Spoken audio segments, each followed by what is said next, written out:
Assalamualaikum warahmatullahi wabarakatuh. Alhamdulillahillazi arsala rasulahu bil huda wa dinil haqq liyuzhirahu 'ala ad-din kullih wa kafa billahi shahida.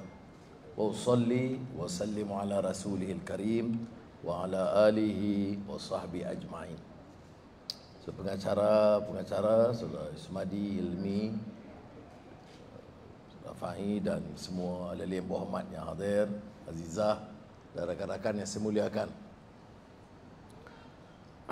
Pertama, tentulah dalam tradisi bukan sahaja Islam, tradisi Melayu, dia punya Aidilfitri itu dia jangkau sampai banyak hari dan sampai sebulan. Kalau di dunia Arab satu hari saja. Jadi saya nak ucapkan minal aidin wal faizin wal maqbulin, kullu am wa antum bi khair. Selamat Aidilfitri Mubarak dan maaf zahir batin. Tradisi ini ada kebaikannya kerana ia memperbarui persahabatan dan ukhuwah, silaturahim bersama kita, dan oleh demikian sesuai dengan apa yang generasi usahakan atas inisiatif Sumadi Hilmi dan kawan-kawan untuk mengumpul tokoh-tokoh yang jasanya itu bukan satu hari dua hari tapi menjangkau lebih dari 1-2 dekad. Jadi sebab itu saya walaupun dalam beberapa ketika ada persaingan dan musim pemilihan parti saya elak daripada beberapa majlis, tapi majlis ini tentunya wajib saya hadir untuk menyatakan penghargaan kepada rakan-rakan semua. Dia kadang-kadang dalam sejarah perjuangan ini, ya, sejarah itu penting. Betul, pimpinan silih berganti, ya. Tokoh-tokoh berubah, dan dalam kegetiran perjuangan kadang-kadang ada yang tahan uji, ada yang tidak, ada yang kadang-kadang juga tak tahan dengan tekanan berlarutan, bahkan mengundur diri. Ada yang semangat dirinya kuat, semangat jemaahnya lemah. Ada yang tidak boleh menghormati pandangan-pandangan lain. Jadi semua ini kita lalui, ya, dan kita faham. Tetapi saya terpaksa, ya, mengajak rakan-rakan termasuk pimpinan sekarang faham dan hormat bahawa tanpa pengorbanan rakan-rakan reformis awal, termasuk generasi baru dan lama, yang dalam AMK dulu, yang sekarang sudah pun agak melepasi umur demikian, tanpa mereka dan cara mereka bergerak dan bekerja itu tidak selunak sekarang. Sekarang kita punya beberapa kerajaan negeri. Sekarang ada kemudahan-kemudahan. Dulu rapat kita di jalanan. Dan keperitan itu berbeda daripada yang dirasai dan sekarang. Sekarang orang boleh ungkapkan macam-macam teori. Dulu hanya dengan semangat dan kekuatan. Sebab itu saya senantiasa mengingatkan pimpinan, ya, jangan remehkan usaha orang lain. Jangan perkecilkan langkah awal. Kerana kalau tidak dengan semangat yang kental dulu, tidak ada keadilan dalam bentuk sekarang. Sebab itu sejarah ini harus dihadap dan kita bertanggungjawab. Saya beritahu Yusmadi berulang kali, harus ada rencana yang boleh menembusi tembok umur ini dan sampai ke peringkat bawah, ya. Walaupun saya dengar tadi ceritanya cerita Anwar, ya, tapi itu tidak tepat. Anwar kebetulan, orang kata accident of history, muncul pada ketika yang getir. Tetapi barisan itu, kekuatan itu, kalau kita lihat, itu ratusan ribu. Yang ditangkap puluhan ribu. Kakak-kakak yang tidak pernah ada campur tangan urusan politik, tetapi bergerak bukan kerana kepintaran mengungkap kata-kata yang indah. Tak ada. Tanya suruh beritahu tentang makna reformasi, enggak tahu dia. Tetapi apa yang dia tahu? Hati nurani yang cinta kepada kebenaran dan keadilan. Itu dia tahu. Saya benci dengan orang jahat, saya suka orang baik, saya suka negara ini bersih dari rasuah. Dan dia lihat beberapa tokoh itu mewakili semangat yang sedemikian. Jadi kalaupun kita ini pandai, jangan remehkan orang yang kita anggap bodoh. Kerana orang ini punyai hati nurani. Dan yang cerdik pandai belum tentu ada hati nurani. Jadi gabungan kekuatan ini penting. Ini sangat integral dalam perjuangan. Dan orang-orang yang menawarkan diri untuk jadi pimpinan parti, jangan lupa hal ini. Kalau dia lupa, ini pengkhianatan lebih besar dari pengkhianatan kita saksikan. Kerana dia khianat kepada amanah perjuangan dan sejarah perjuangan. Ini bagi saya mukadimah dia. Tidak ada kekuatan hari ini kalau tidak ada perjuangan yang panjang. Sebab itu kalau orang-orang lama kalah satu pilihan raya, kalah satu negeri, itu tidak memberi bekas sangat pada dia. Oh, orang baru kalah satu negeri, lemah dia. Kerana dia tidak pernah tahu getir yang dahulu. Masa kita mula dulu enggak ada kekuatan sama sekali. Tidak ada negeri, tidak ada ahli parlimen. Tetapi yang ada kekuatan semangat dari damai, dari hati nurani. Kerana keyakinan. Perjuangan itu mesti bertolak daripada keyakinan. Macam kita orang Islam. Nak ungkap banyak, tak tahu, tapi kita yakin tak dengan Quran? Yakin. Yakin tak dengan Nabi Muhammad SAW? Yakin. Coba terang dalam setengah jam, ngong-ngong dia, belajar juga. Jadi mula itu penting. Kemudian kita timba ilmu. Kita baca deklarasi Permatang Pau. Kemudian kita baca karya-karya yang disampaikan kepada kita. Kita dengar ceramah-ceramah. Kita mula kenal tentang rasuah, negara hukum. Ya. Apa dia arti kebebasan badan kehakiman? Apa dia kebebasan media? Kita akan lalui. Perjuangan tengok-tengok dalam televisyen, tidak ada laporan. Ratusan ribu orang keluar. Ada beberapa ratus orang telah berhimpun untuk menentang kerajaan. Orang-orang ini adalah orang-orang yang menjadi pengkhianat kepada negara. Itu yang kita dengar. Jadi kita kata, oh maknanya media tidak bebas. Ini yang kita katakan pendidikan, pencerahan awal kepada rakyat.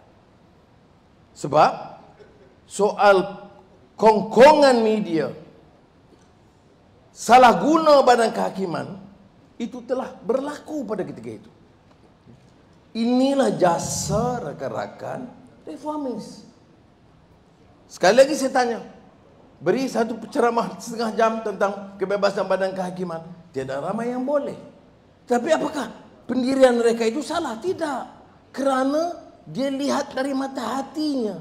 Dan ilmu itu ditambah kemudian untuk memperkukuh. Dia lihat bagaimana Hakim Hex bertindak. Oh sekarang dia tak tahu Hakim Hex. Hakim Hex yang irrelevant. Ya. Jadi dia tengok, tak mungkin seorang hakim begitu rupa. Tapi berlaku. Dan kemudian bersambung, korek. Bagaimana hakim boleh, bagaimana peguam menulis bagi pihak hakim. Ini yang saya katakan pencerahan yang sangat penting, yang sinonim dengan atau sama serasi dengan perjuangan keadilan menuntut perubahan. Okey, baik. Apa kaitan dengan sekarang? Sekarang setelah beberapa tahun ada percobaan mempertahankan kebebasan badan kehakiman. Dan hakim-hakim mula berani menghukum. Tidak mengikut selera pimpinan politik. Jadi kita lebih mengerti. Ada percobaan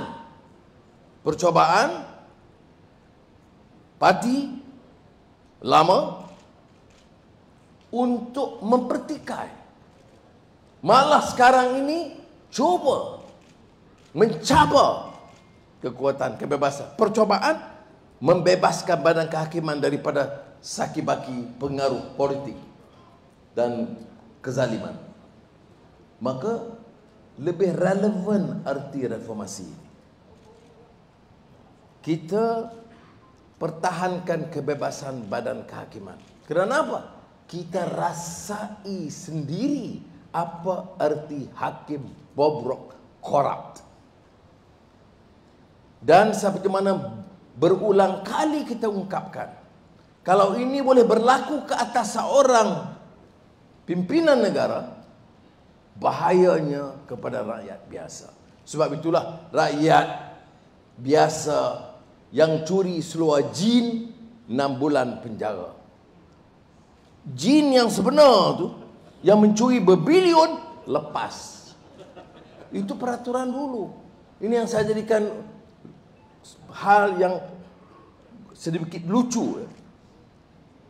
Komisen ratus juta ringgit halal, corruption 50 ringgit haram. Sebenarnya haram jadah yang komisen. Dan sekarang terbongkar. Terbongkar bukan dalam negara. Dalam kes 1MDB, Tim Lesner, Robert Ng, itu di New York. Tak malukah kita? Apa jadi institusi negara ini? Apa institusi negara ini lembab, setengah mati, mampus semua, sehingga akan semua terpaksa dibongkar di luar. Terbaru di Paris, soal pembelian kapal selam,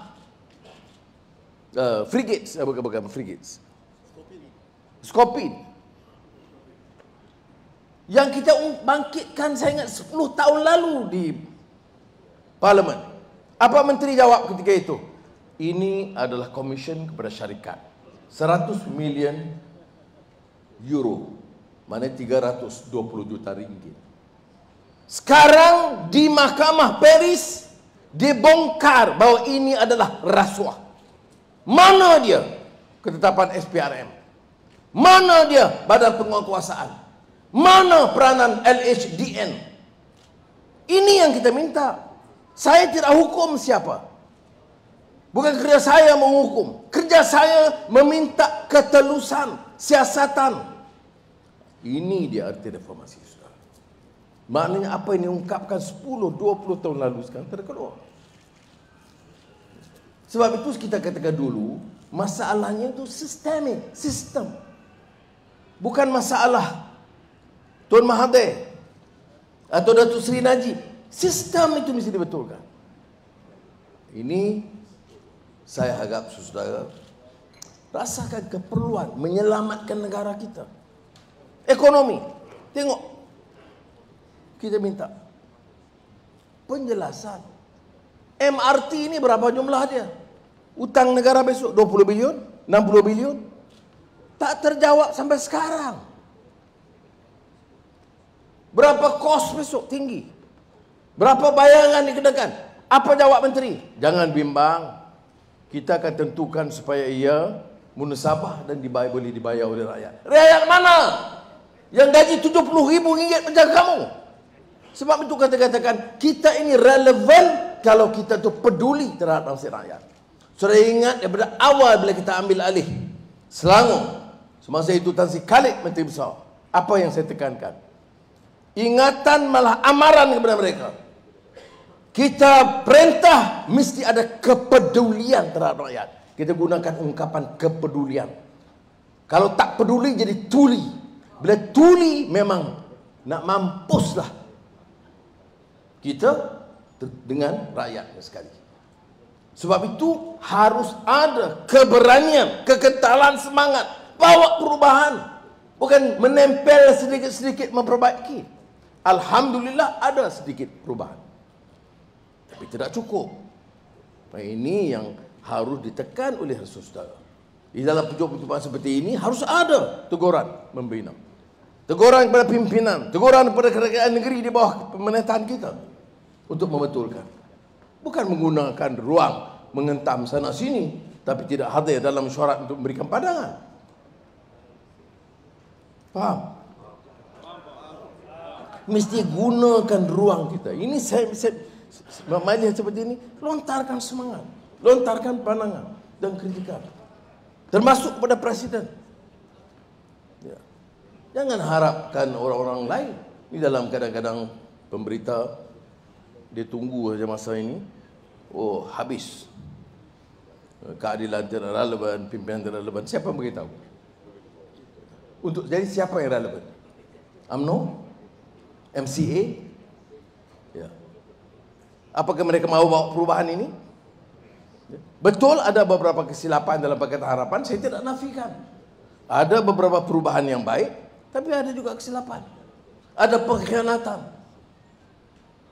Dan keengganan pimpinan pada masa itu untuk menyempurnakan janji mereka. Semua itu dipadamkan, salah kita. Saudara, kita terpaksa menanggung. Seperti kita lihat di Johor.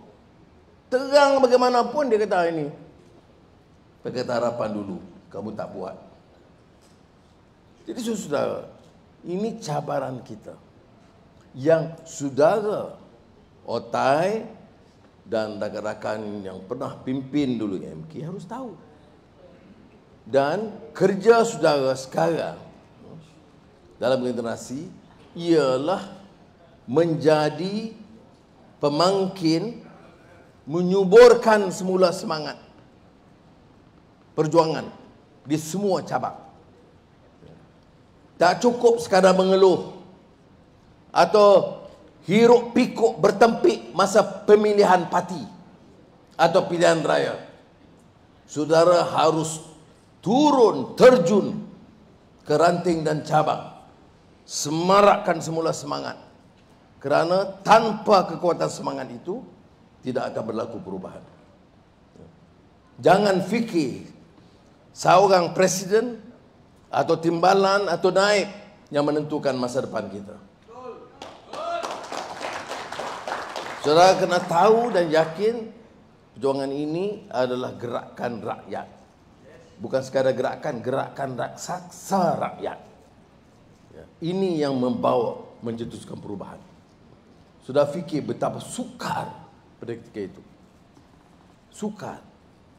Kerana orang sudah tak benar kalau kita katakan belum pernah ada orang bicara soal badan kehakiman yang bebas.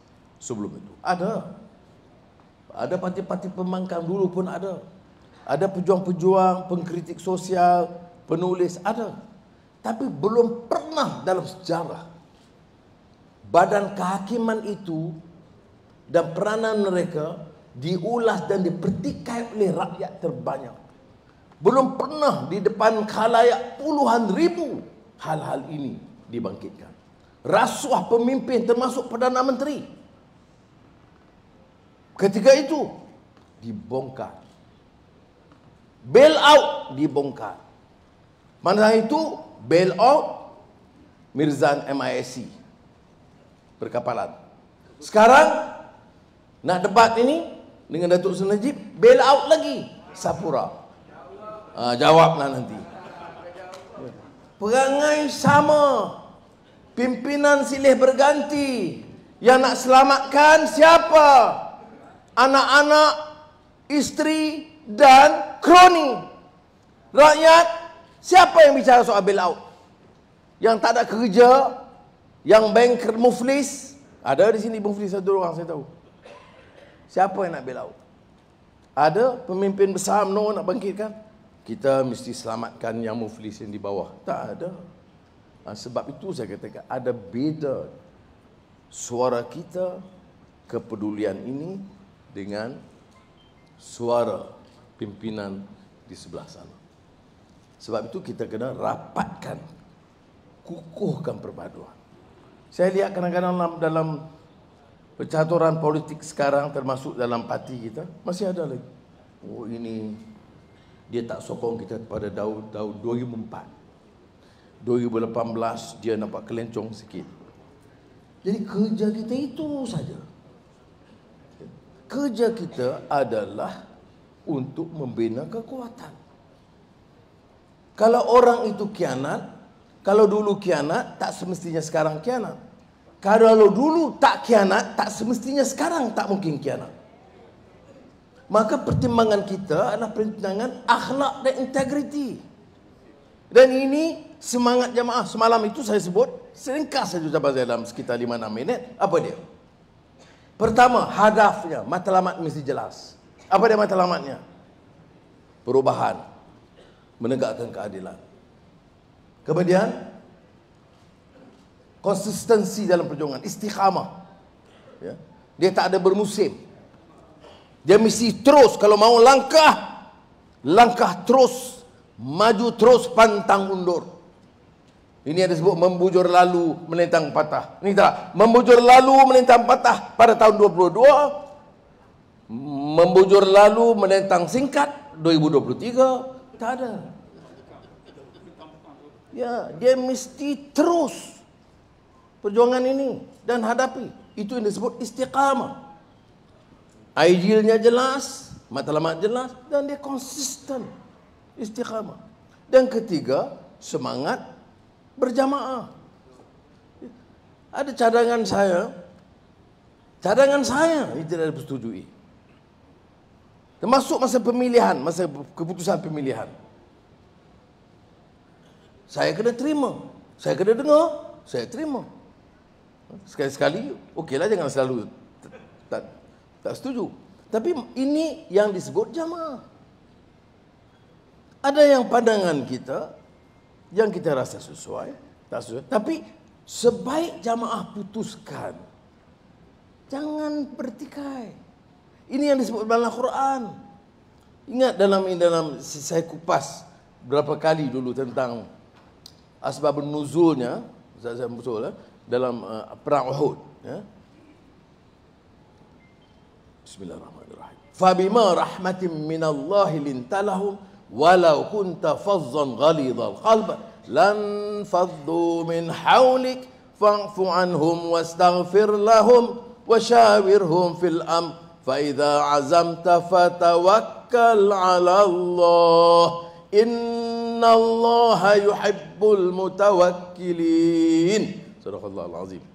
Itulah duduk penjara boleh hafal banyak sikit. Baik. Maknanya kalau ini rahmat, kalaulah tidak kerana rahmat Allah.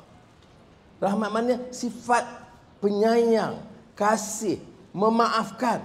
Orang itu akan terus ditinggalkan. Apa kes dia? Kes perang Uhud.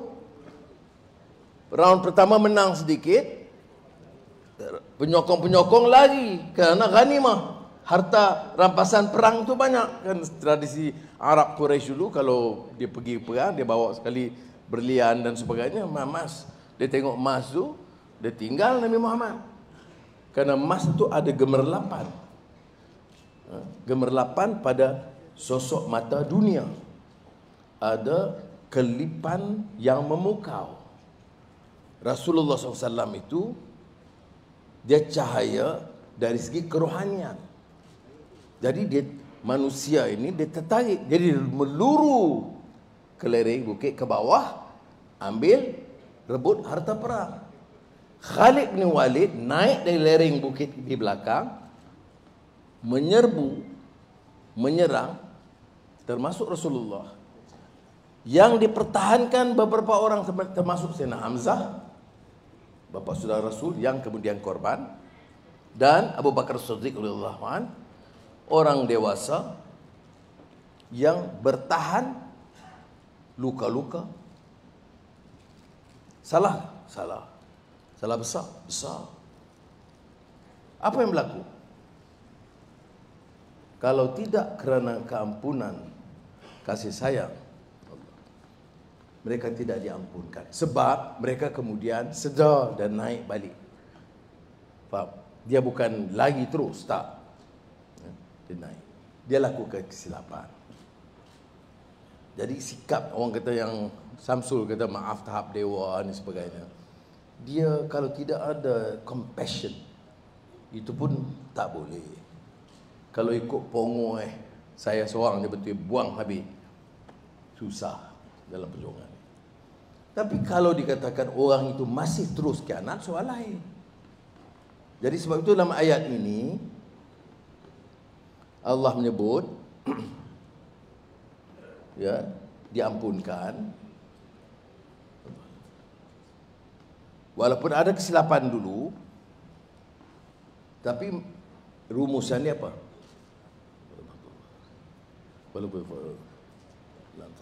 Fa'fu anhum, maafkan mereka. Wastaghfir lahum, mereka beristighfar. Maknanya, ya kami lakukan kesilapan dan kami akan betul, kami akan bersama.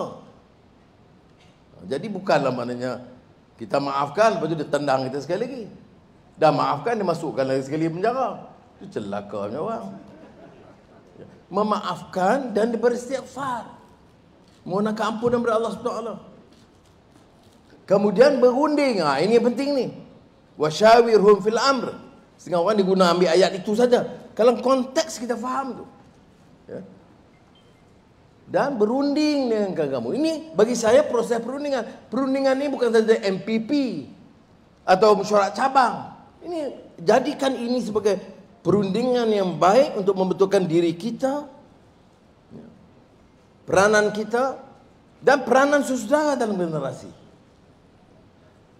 Kemudian buat keputusan. Keputusan mesti disampaikan kepada pimpinan dan dengar. Keputusan diambil. Dah ambil keputusan, keputusan itu bukan 10 dan satu hal itu satu. Faiza azam ta, bukan azam tum tu saja.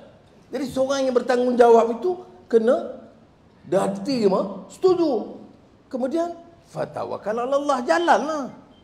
Dan jalannya ingat, cadangan saya terbaik, strategi saya baik, kalau buat macam ni mesti garanti. Garanti apa? Yang boleh garantinya Allah SWT. Kita ni ikhtiar. Sebab itu disebut dalam Al-Quran, fa idza azamta fatawakkal ala Allah.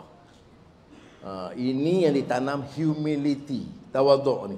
Kadang-kadang kita ni lah semangat, kita hilang humility. Hilang semangat kita. Hilang apa? Tawaduk kita, humility tak ada. Jadi bila tak ada humility, ini jadi yang disebut oleh Hujjatul Islam Imam Al-Ghazali 3 ciri. Riya, takabur, uju. Kalau sudah baca tentang ini, teori dalam psikologi moden sekarang, dia cukup maksud dia. Dia punya arrogance, dia seorang, dia betul. Dan takabur, keangkuhannya luar biasa. Dan ujub maknanya pandangan dia, self obsession. Ini dikupas oleh Hujjatul Islam Imam Al-Ghazali. Dalam jamaah tak boleh begitu. Sebab itu ditutup dengan fatawakal ala Allah. Buat ini semua, dia kena ingat, kalau semua betul, kamu betul-betul berunding dengar orang dan ambil kekuatan jamaah. Pandai-pandai saya nak tanya Negeri Sembilan, kalau Rafai tak bagi input, saya tak tahu. Mana saya nak tahu kampung mana ini problem ni? Kena dengar. Nak tahu tentang masalah banjir itu, Pulau Kelas saya kena pergi ke Azmi Zam. Sekarang dia digoreng tambahlah, ni saya dah pergi. Dia pergi kampung tu baru 2 kali. Dia kata, saya dah banyak kali tu sendiri. Takkan saya nak kata berapa kali, dia kata, ketua kampung tu kata, datang itu sekali, maknanya 2 kali lah kan. Tapi tak apalah, ada. Jadi kita pada pimpinan tu kita kena tahu dia tapi-tapi ni. Kau tak kena goreng dengan kita sekali. Tapi setelah buat keputusan, fatawakal ala Allah. Tawakal kepada Allah. Kenapa tawakal kepada Allah? Innallaha yuhibbul mutawakkilin. Sesungguhnya Allah kasih pada orang yang tawakal kepada Allah. Jadi saudara, terus jangan undur, jangan jadi slogan membujur lalu melintang patah. Lawan tetap lawan, lawan ikut musim,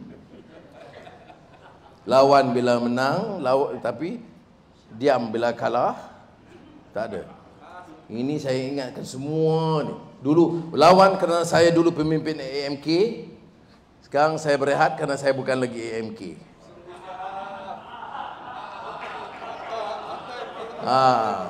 Kena ingat itu. Kerana jadi saya lawan sebab saya ketua. Saya tak lawan kerana saya tak ada jawatan. Ada orang beritahu, saya tak ada apa jawatan Datuk Seri. Ni orang di tepi jalan ni jawatan apa? Kan dalam beberapa majlis saya dah lantik semua dulu. Kan bila tiap kali kempen saya kata semua dilantik sebagai Ketua Penerangan Khas Reformasi. Jadi teruskan. Wassalamualaikum warahmatullahi wabarakatuh. Reformasi. Lawan tetap. Lawan sampai membujur lalu melintas.